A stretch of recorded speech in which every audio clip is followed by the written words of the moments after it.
આઈ ગયા તમે મારા પતંગને દોરી લાયા?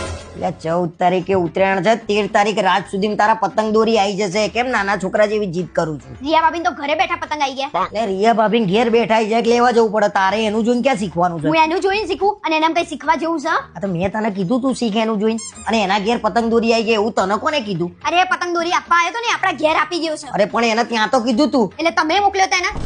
અરે જેને એના ઘેર પતંગ દોરી મોકલે હોય એને ત્યાં જ કીધું હોય ને ભાઈ, આપણા ઘેર શું લેવા આપવા આવે? એનું ઘર બંધ હતું ને એ આપણા ઘેર આપી ગયો. અને પાછું એને આપનારાએ એવું બી કીધું કે રિયાબેનને એવું કહેજો કે કરણે પતંગ મોકલાઈ દીધા છે. શું થયું?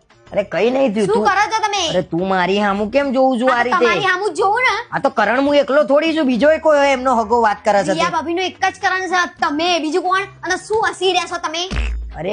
અરે ભાઈ મારી ઉપર કાયમ શંકા કરવાની, બોલો. આ તો શંકા તમારા ઉપર જ કરીએ ને, બીજા કોના ઉપર કરીએ? અને બધાને ખબર છે આખી સોસાયટીના કોઈ છોકરાને ધાબે નહીં ચડવા દે, પેલા મીત એકલાને ચડવા દેશે.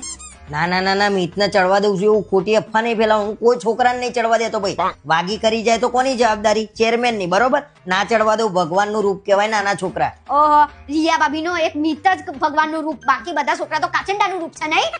કાચિંડા જેવી તો તું જુઓ ભાઈ, રંગ બદલું છું અત્યારે. જો તમે વાત કરે છે તે ખરેખર મારા ઉપર ઢોળવાની વાત છે. કોનો ફોન છે? અરે ભાઈ નવો નંબર છે હમણાં. વાત નવો નંબર ઉપાડો, સ્પીકર ઉપર કરો હાલ ના હાલ. બોલો. આમાંય શંકા લ્યો.